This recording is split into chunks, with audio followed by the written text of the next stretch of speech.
আমাদের বাংলাদেশে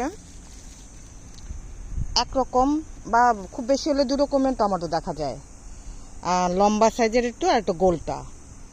তো জাপানে আপনি অনেক ধরনের আঙ্গুরের মতো হয়ে আছে, দেখতে পাচ্ছেন এই যে আঙ্গুরের ছড়ার মতো হয়ে আছে টমেটো হয়, ঠিক আছে।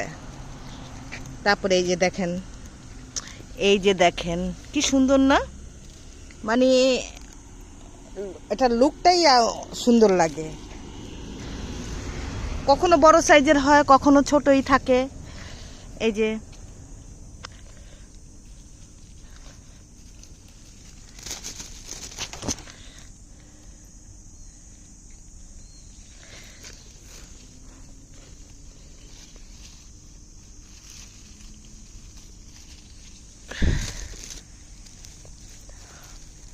টমেটো যখন হয়েছে, টমেটো তো খেতে ইচ্ছে করবেই, তাই না? এই যে টমেটো, তো কিছু টমেটো পেরে নিয়ে গেলাম, দেখি